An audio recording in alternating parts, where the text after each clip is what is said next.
Ring in the summer with a worldwide day of music. June 21st is Make Music Day, and it's happening in cities and towns all across the globe.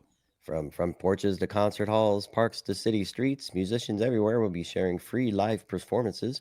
Do you sing in a choir? Strum on a guitar on your porch? Let the world hear you. Visit makemusicday.org to find a celebration near you or to sign up and join the movement yourself. Because music isn't just for the pros on Make Music Day, it's for everyone.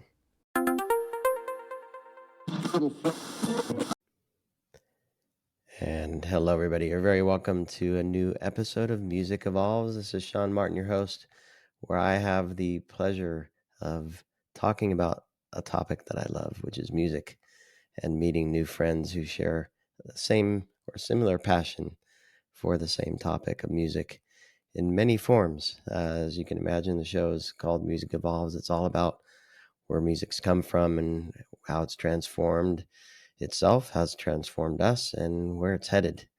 And I'm thrilled to have Sommer McCoy join me today. Sommer, it's fabulous to have you on. Thanks for having me. Very We're excited. Yeah, super fun. A few weeks in the works pulling this together through an introduction, a mutual friend, Larry Jaffe, who's Yeah, a really good guy.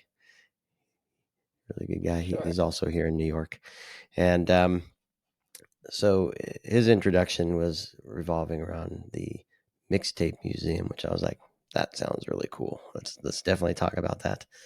But there's so much more to what you're working on and all the stuff that you do, Summer. So I wanted to kind of touch on some of that stuff first. So maybe just a quick background of kind of your involvement, early involvement in music, and what inspired you to be involved in the way that you Yeah, are now. so sure, happy to talk about it. My background actually started in the music industry, managing hip hop artists. Um, so I worked primarily with the Clipse out of Virginia, where my family's from. I started out as my cousin's assistant. Shout out to Anthony. Um, and I was in New York, even though I was working with the group that lived in Virginia. So I was kind of had a good position to be in the center of everything and being able to manage their day-to-day business, um, and be close to the labels and things like that. And then from there, I stayed in hip hop, but got really interested in hip hop education and also documenting the history of hip hop. And it wasn't until the Clips had to use a mixtape, their first mixtape, to they were in the middle of a dispute with Jive Records, I think it was, and weren't able to put out an album. And we had to rely on a mixtape. We got it for cheap, volume one. And that's when I learned about mixtapes, the power of mixtapes. I mean, I knew about my personal relationship with them, but having to use them professionally to boost their music, that's where all of this started. So the Mixtape Museum started from us needing the mixtape to help push their career during this time when they could not put out music because of the labels.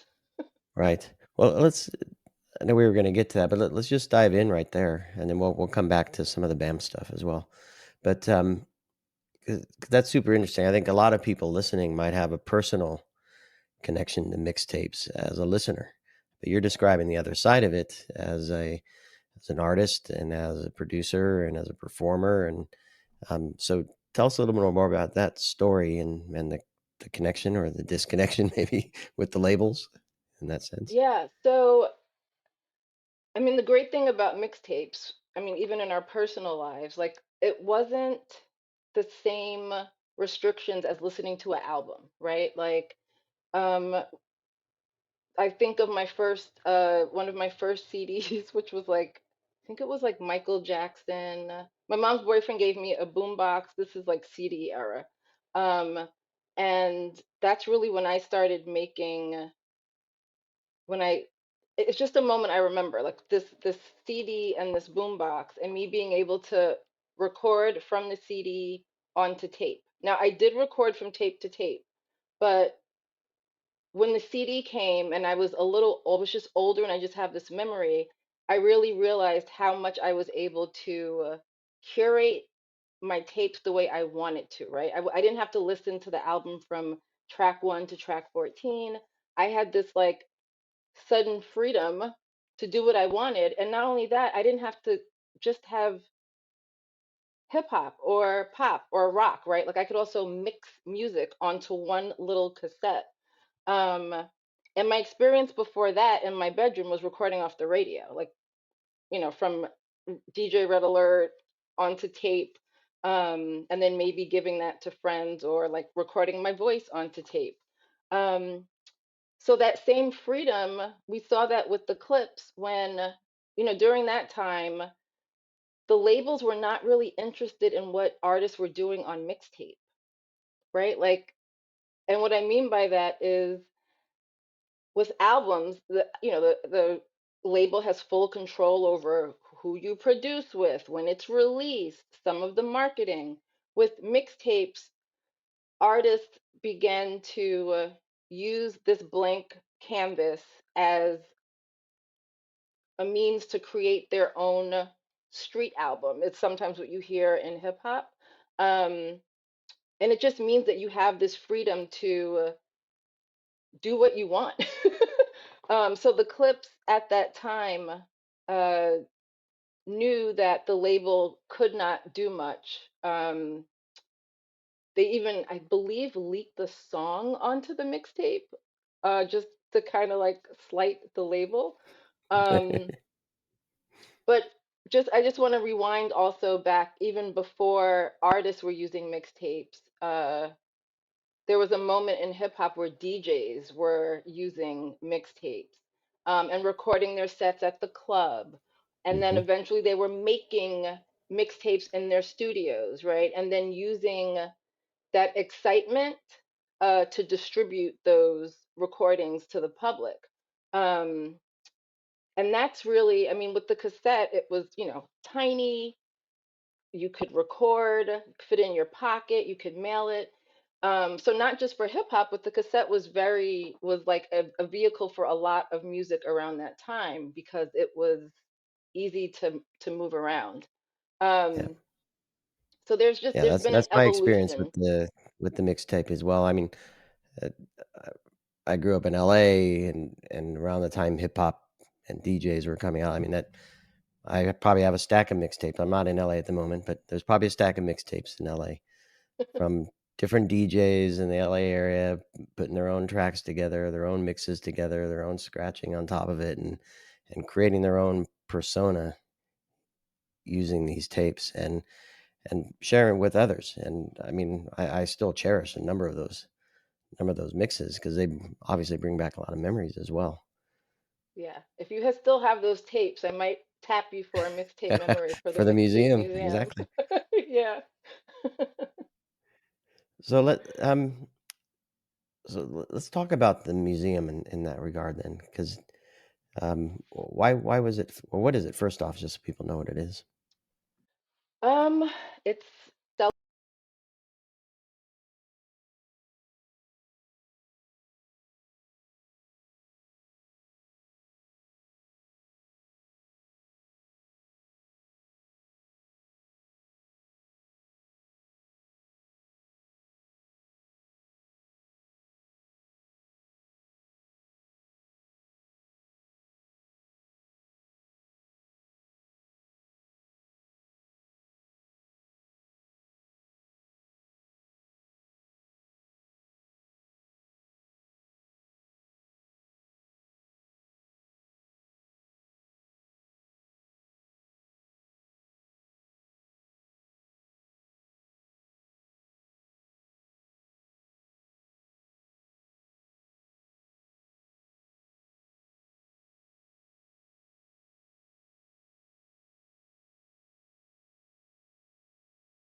And so the physical collection still exists as well?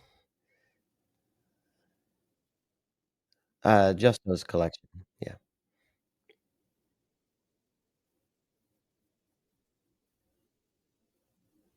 No,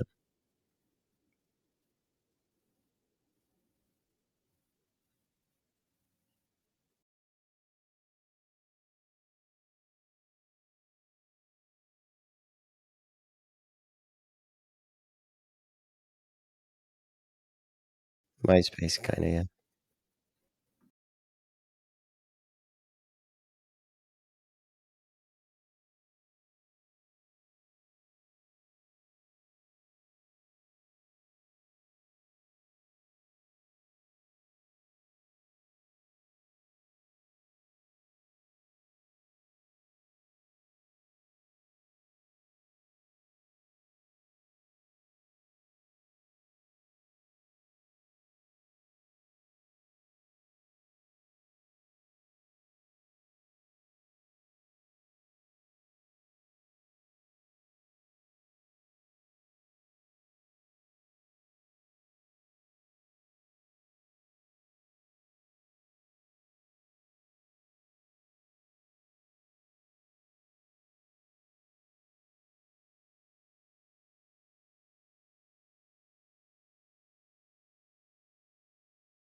Celebrate the creators of tapes and the people who are studying them.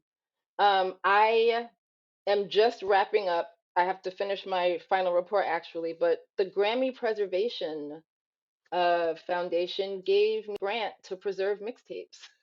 So that's what I've been working on the last couple of months, which has been really exciting. That is So exciting. yeah, I started with a few tapes. I was able to do about 70 tapes with the grant, but also just get things moving so that I can start helping collectors. Like my collection is nothing compared to some of the collectors. Shout out to Tape Master. He has a collection the size of a small nursery. And it's just tapes of like on his walls from the Wow. floor to the ceiling. So I would like to support collectors like that who have their collections at home, and want to save Right. them and preserve them. Because the goal isn't necessarily, correct me if I'm wrong, but it's not to consolidate collections into a single museum. It's to document the collections and the history behind those collections, right? Or is Yeah, it something so more? yeah, well, I mean, I'm a database manager by day. So data is really important. And when you think about cassettes, mixtapes on cassette, right? The J cards where we would write the Hmm. track listing, that's metadata. It's just analog metadata that we Right. may not have been documenting then, but if we save those J cards, my goal is to bring all of that into the digital realm, right? So with the tapes from the Grammy preservation project, I was able to digitize these tapes, but there still has to be like identifying some of the artists, some of the songs. And I may not be able to do this all on my own, right? Because some of these tapes are before my time, maybe, which is really exciting. Like the best thing about this project has been talking to so many people about like their experience and their knowledge, and being able to identify what some of these songs are. But I recognize also as a database person that you're not going to get all the data, right? Like I'm not going to be able to save every mixtape from every Nike shoebox and basement in the world. Like I recognize that. But for the ones that I do, I would like to see, an example is if we look at a mixtape collection, how many times might an artist appear on a tape, right? And then let's look at their history, right? We could look at Stretch and Bobita, right? They had a radio show at Columbia's radio station a few decades ago, and those shows were taped by so many listeners. And they even have a great collection of their tapes. But like, I would like to look at that data to see how their show impacted said artist that they had on their show. Do you know what I mean? And there's other trends and things that we can pull from that. So yes, it's I don't remember your question exactly, but it's Well, the different collections that people have their own personal collections. The goal isn't to take over their collection. The goal is to oh yeah, digitize and preserve what they are correct. Because I have with no giving place it to back. put them. Yes. I It don't have is a New place York, to put everybody. them yet. Yeah, I'm more Gotta let interested. I'm really interested in the people who have collections, how they got their collections, how they're caring for their collections, um, how they interact with other collectors. So I have no interest in taking people's tapes and hoarding them in, because I have no place to put them but in my house for now. It wasn't until we were all home during COVID that I was like, I wonder what a mixtape museum building would look like.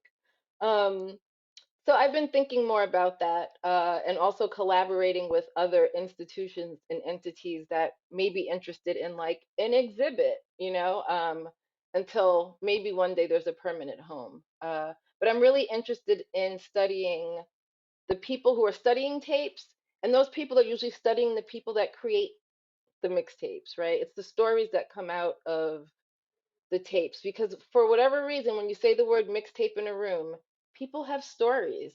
They just come out. So that's one of the reasons why I really started focusing on collecting people's mixtape memories and what makes them, like, what memories conjure up when they start thinking about mixtapes. Right. Do you have any stories that come to mind? Oh my gosh, I have so many stories. I was talking to my godbrother recently about our camp that we used to go to every summer up in Massachusetts. Um, and the only thing we could bring were books and like, I mean, there were no cell phones back then, so that wasn't the distraction. Right? It'd be different But we camp. could bring books and like, I would bring my Walkman. I had a Walkman and a CD player at that time. We had, yeah. Um, But a lot of people, to prepare for camp, you weren't just preparing your shorts and your hiking boots, right? It was also like, oh, let me create this mixtape. Most of the kids I went to camp with were not from the area. We were all coming from different places. So that was the beauty of being able to like make these tapes and bring them. And I was just talking about that with my god brother the other day. When I went to Hampton University in Virginia, the one tape I took with me was DJ Doo-Wop's 95 Live. This is one of the best mixtapes in the history of hip hop mixtapes. Shout out to DJ Doo-Wop.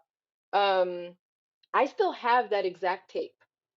And it was that tape was copied by so many people because it had just dropped in 95, hence Doo-Wop 95 Live. And I went to Hampton in 95. And I brought that tape from New York down to Hampton, Virginia, and it was copied a bazillion times. And I just wrote actually a short mixtape memory for the Association for Recorded Sound Collections newsletter, like a year or couple years ago, um, because that tape is so important to the the history of hip hop, and also it was released during the time where DJs were moving away from tape onto CD mixtape. So Doo-Wop's 95 Live, he ended up putting it out on CD not too long after. But also the mixtape was white labeled, like in other countries because it was so popular. So that's just two short stories, but there's so many. There's so many. How about what is I'm curious, what's the white label thing mean? It's just So the white not under his label, name? yeah, no, so the white label is, and this would happen even with the Clipse when I work with the Clipse. It's interesting because white label kind of takes on the form of a mixtape because you can take a song or music and we would ship it to a distributor. I can think of people in Japan, Germany, and they would print it up on vinyl, right? But there's no label. It was just a white Hmm, label and okay. maybe typeface, Literally white label. what literally white label. And it would be distributed not through the label. And you're seeing a lot of these white label vinyl, but also like I remember seeing cassettes. I mean, there was a distribution of cassettes also from DJs or from music from artists here that happens in other countries. That's how popular these tapes were. Um, and then they would be redistributed. But for an artist, that's like free promo, you know? Yep, absolutely. How about have you connected with a lot of collectors, I guess? Is that the right term for them? Collectors? Yeah, collectors, yeah. Well, yes, one of the first things I did was form a group of friends, supporters. These were people that were supporting Justo and Justo Mixtape Awards, people who were fans of DJs and mixtape DJs. Um, a lot of people here from New York, so I threw out the name Tape Master, Eric Johnson. Um, I relied on them to connect me with other collectors. And what ended up happening was they connected with people who are collectors from literally all over the world who have collections of cassettes. Um, and forward to right now, today, I sit on the board for the Association for Recorded Sound Collections. And I targeted that organization because when I found out about it early and got involved, not only were they supporting my work, but I realized that like these collectors are researchers, right? Like they live with their collections, whether your collection's on vinyl, CD, cassette, or wire recordings, right? They're experts, and their work and their research needs to be highlighted outside of just wherever their collections live. Um, So that was one of the first things I did was connect with collectors because the collectors have already connected with each other. During the blog era, when blogs were real popular, especially for the hip hop industry, a lot of collectors were digitizing their tapes, and they would just get a plug and play uh, digitizer from like I don't know PC Richards or something like that. Not the best audio, not an official archival copy like what I'm getting from the Grammy Preservation Grant, but enough for them to upload it to their personal blog and share it with people that wanted to just have a copy of it. Um, so yeah, I connected with tons and tons of collectors, and they really are, there's the DJs, but the collectors for me are really important and have been like supporting the research and the vision and the work, and also guiding what I'm doing a lot of the time. Right.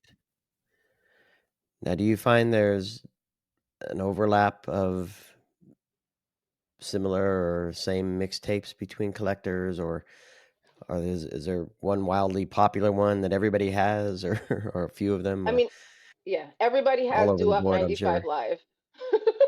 Yeah, everyone has Do Up 95 Live. Everyone has a Tony Touch mixtape. Tony Touch named a lot of his tapes by number. So it'd be like Tony Touch number 57 or something like that. The other interesting thing is when collectors copy tapes to give to other collectors, there's something that happens there that I'm really interested in, right? The sound, every time you copy something, like the sound, it degrades the sound. So Right. I'm also interested in the life cycle of tapes, how it's passed. And, if I have a tape, I think of it almost like forensics, right? It's like, how can an engineer, one thing I'm not is an engineer. Like, I'm not in the studio. I do work with people who are engineers, preservation engineers or whatnot. Um, but I am very interested in, if you get a tape and you can tell that if I know the year it came out, even looking at the actual tape, there were so many brands of tapes, right? Yeah. Maxell, 60 minute, TDK, 90 minutes, all the 90, right? If you were special, you could get 120. Um, but like also just that sound, the forensics of the sound quality, if you will, when people copy tapes, because it was that copying of tapes that helped build community, right? Because you were able to give someone something that meant something, or you were doing it for promotion, you know? So clearly, documenting is a huge thing for you. You do this broader. You mentioned it broader for hip hop in general, not just for mixtapes. What does that work look like? Because you've been doing that for even Wow. longer, if I'm not mistaken, right? Yeah. Yeah. Well, I think one of the things that I noticed was after Justo, founder of the Mixtape Awards, passed away, I was like, wait a minute. Like, I didn't record the stories and the history that he taught me. It's not anywhere, right? And then when I started working in academia and combing through JSTOR and through all of these scholarly journals, I'm like, where's the hip hop, right? Like, where's the documentation of hip hop? Like, who's writing about it? Um, but there were already a community of people. I instantly found a good friend of mine, Martha Diaz, who had started the Hip Hop Education Center at NYU, where she was funding scholars who were studying hip hop, or they were using hip hop in their classrooms to teach young people at different levels, K through 12, but also university level.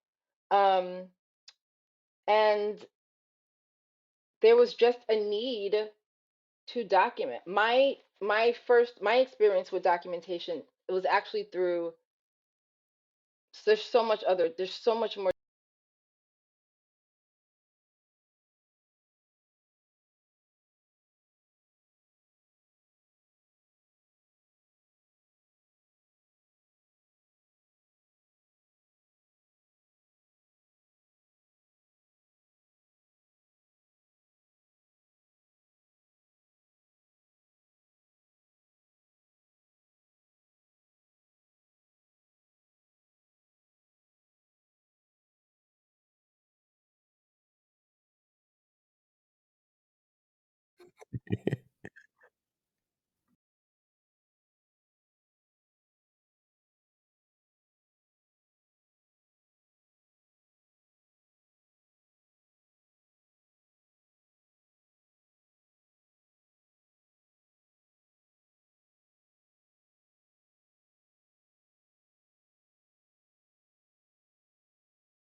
Yep.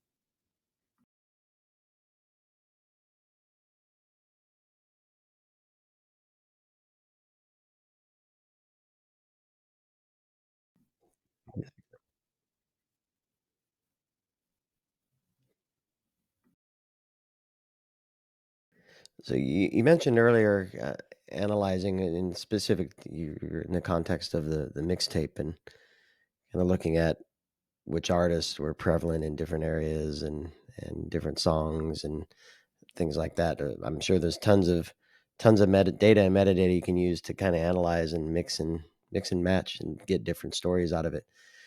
From the bigger picture of the documentation that you've done for hip hop, are there any, I don't know, signals or stories or something in the work that you've done that surfaced that you didn't expect, and or maybe that somebody listening might not know about, only because you documented a collection of information that is there?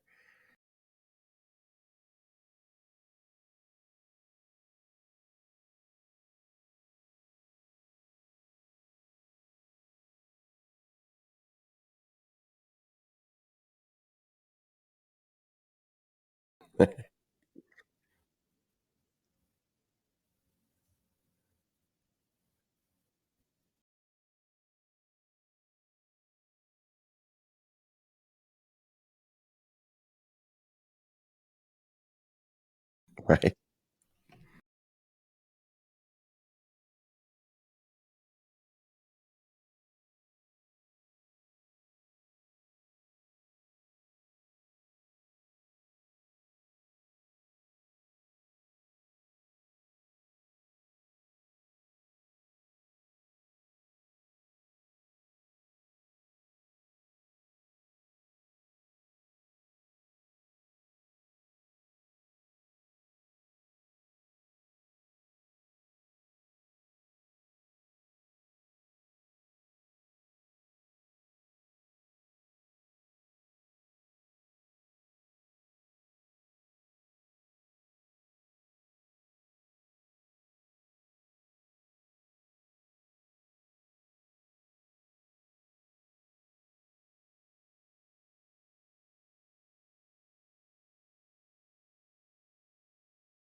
data that we're not even thinking of.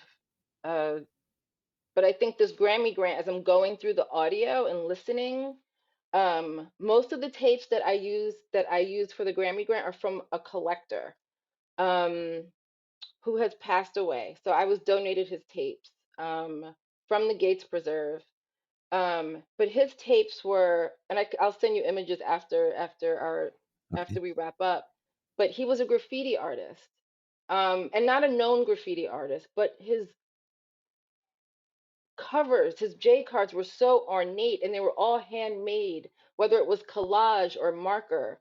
And in every tape, he used, not every tape, but a lot of his tapes, instead of using the J card, he used the index card as the track listing, and then the J card was the like image. I don't even know how to describe it. But some of his larger graffiti work went to the Graffiti Museum down in Florida, um, Oh, which is really exciting. So that actually exists. There's a graffiti museum in Florida. it's probably a good place for it. um, I'm gonna thank you for all of that, and yeah, and I kind of put you on the spot in terms of the data analysis, but maybe more philosophical view of this, where the evolution of hip hop and I joked, but the disconnect between hip hop and the labels and mainstream access and mainstream adoption and love for it, and the mixtape mixed into all of that as well. How did that evolution? How how and when did that kind of take place? And my next question will be how how is it shaped now? I mean, we can look at the digital world and playlist, but that's not the same. So Yeah, maybe the history first, kind of how things evolved over the years. yeah. Well, I'll start by saying that, playlists and our phones and all of the curating we do, it is the evolution of the cassette. Without the cassette, I don't think we would have had like iTunes, whatever we're using now, like, Apple Music or whatever. Um, the cassette, first of all, was not even made for music. It was made for like dictation, like office dictation. Um, so I think that's important to note because again, the cassette brings out like uh, a spirit of like entrepreneurship almost. And I think the evolution speaks to that. Um, but once we were able to capture music onto cassette, and then had the boombox, right? The boombox and the cassette. Um, Right. hip hop, for a lot of hip hop artists then, like the cassette was, and DJs and artists, the cassette was their final release, right? Like they may not have had a record deal, but they could make copies of tapes, whether they were doing it themselves or, I mean, Justo even introduced me to people who had um, tape duplicators. I mean, not my little boombox that had two cassettes, but I mean, like, they could do hundreds of copies of tapes at like within minutes, if not seconds, but minutes. Um, so again, it's that entrepreneurship that drove those artists, those DJs to use the cassette to promote themselves. A lot of those artists traveled, right? If you had an artist that was traveling to France, I think of Epi, who I call him the mixtape journalist. He's a journalist out of Paris who I met because he wanted to do a story and he was doing research on cassettes. But he talked about in his mixtape memory how he would go to concerts, not necessarily because of the artist, but because he knew that artist was traveling with their DJ. And their DJ, they always came with their tapes because who didn't have a merch table, right? So that's how, some of those tapes were able to make it to different countries. And of course, once you have this tape circulating in Paris, then there's a demand to bring maybe not just that artist, but then that DJ to DJ a club in another country, right? So that entrepreneurship, it's viral. um, on cassette. And then I think we also with cassettes, particularly with hip hop, there's different genres of cassettes, of different genres of, say, like an example would be like there were DJs that specialized in reggae mixtapes. There were DJs that specialized in R&B mixtapes, right? DJ Ron G was responsible for breaking Mary J. Blige. He did it on a mixtape. It wasn't the radio that broke it. It was the distribution of this tape where he remixed her song with hip hop, right? And then put it on his tape, and then And his then tape was distributed. and played in clubs and parties and Exactly. wherever else. Yeah. Exactly. And imagine like, oh, it's on tape, but like, what if a DJ wants to play it in a club on vinyl? That's where your white labels might come in, you know? So, uh, yeah. So, I mean, the mixtape is it's a case study of entrepreneurship. I mean, if you even look at Lou Ottens, who created the cassette tape, with his team, if you watch a cassette documentary by my friend Zach, it's on Amazon streaming. He got to really get close and up and personal with Lou, and also met his team of engineers and like the designers and other people. Um, they were all in their 80s and 90s when he met them and got to interview them. And Lou, for a little while, didn't really have like a real connection to the tape, right? Like, you have to just watch the documentary. I actually just interviewed Mm. Zach here in Harlem, and he talked about how Lou was just so humble about like this thing that helped revolutionize the world. um, Right.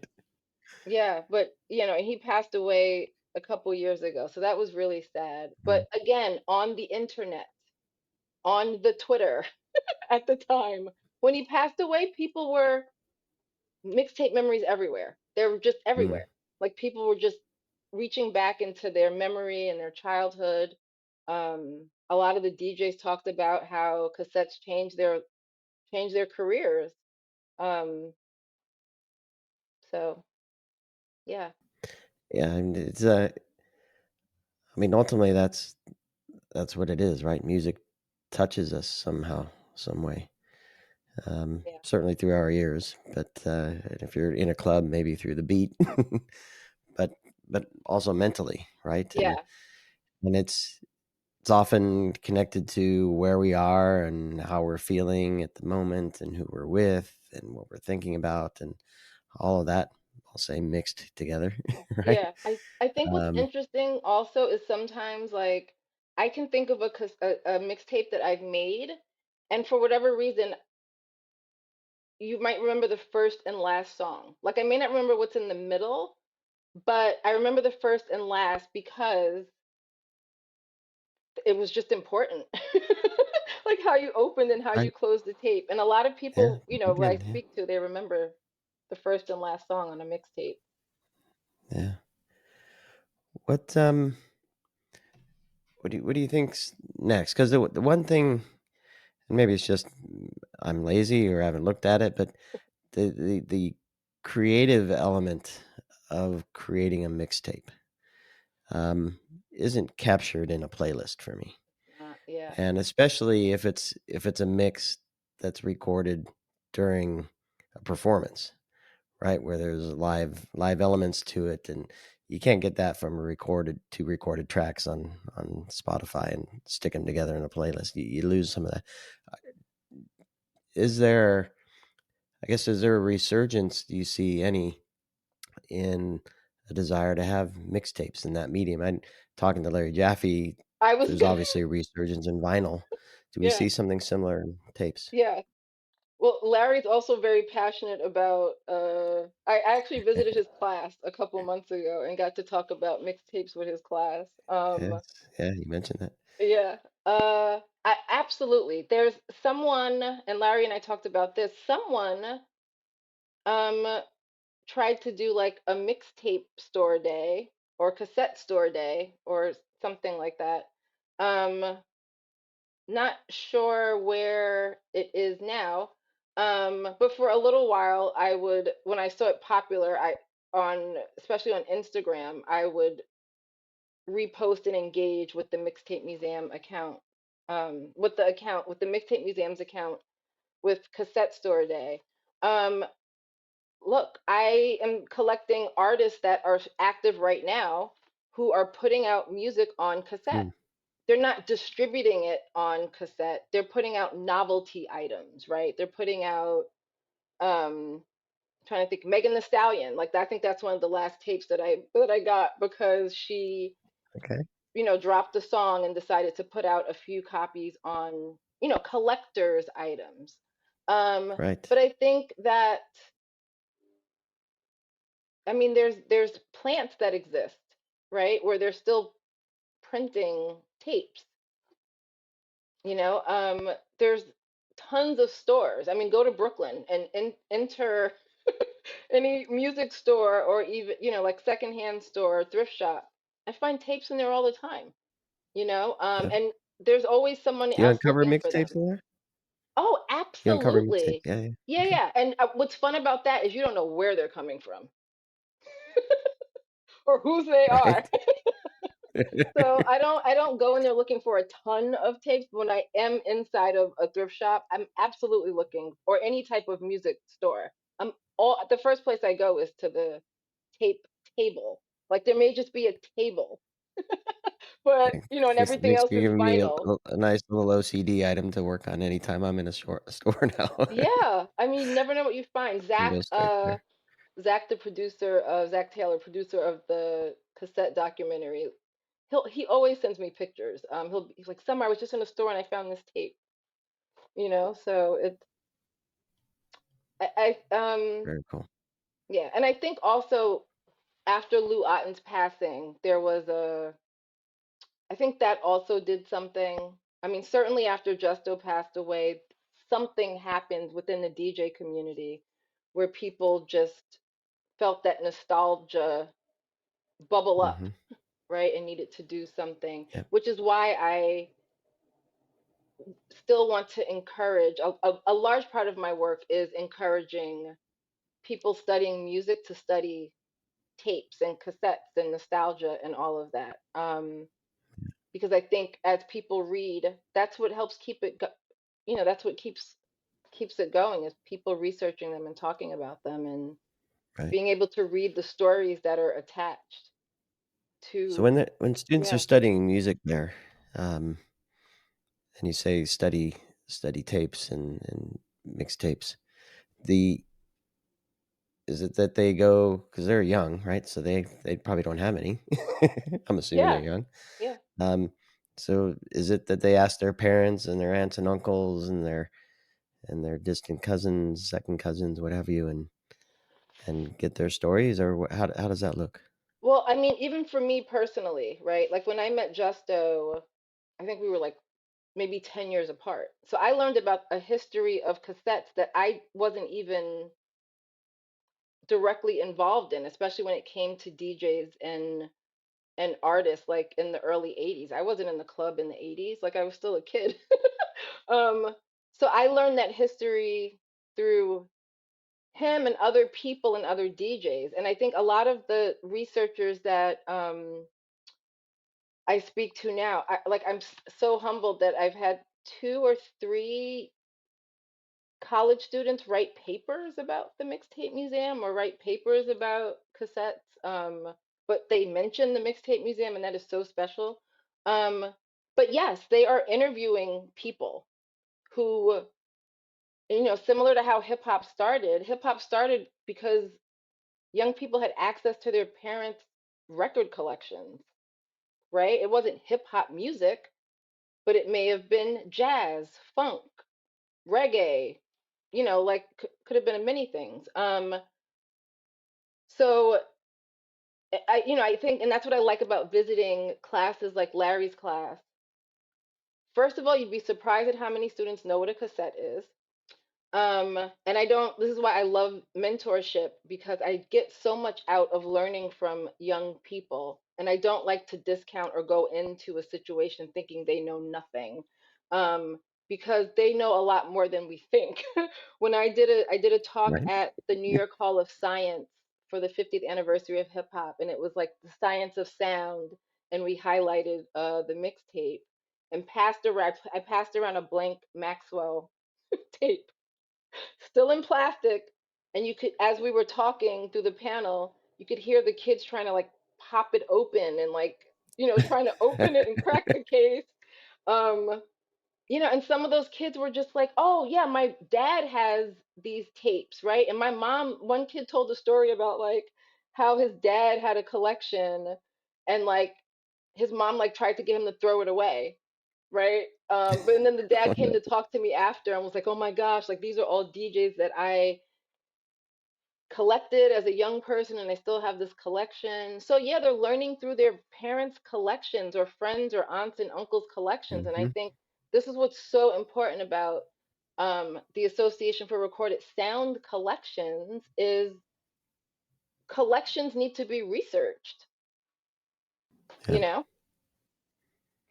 Well, that's what I want to close with, Summer, is how how can how and where can people get involved? What do you need for Mixtape Museum, the uh, collection resource you just mentioned there? We didn't touch on much of the BAM work you're doing. Maybe we can have another chat about that. But I guess, what do you need? How can people get involved? I'm sure there are tapes floating all over people listening to this. They want to help document, or if they want to contribute funds or time, I don't know, whatever. How can people help? Yeah, I am interested in your stories. I'm interested in, like, if you hear me, go dig in a Timberland or Nike shoebox, because that's where people save tapes. We did a whole thing about that. Or in your parents' attic or wherever they might be. Um, and I mean, again, I don't encourage anyone to just throw a tape into a dirty radio because it might damage them, but I do know Forgive me, people that can lost fix that one. them. Um, but I'm interested in the stories. I think uh, after I wrap up this Grammy grant, I am interested in connecting with more collectors to see how to just do a survey to see what people need, so that I know what to go and uh, what the resources are. I'm interested in connecting with people that are, one of the things I'm working on is a fellowship program.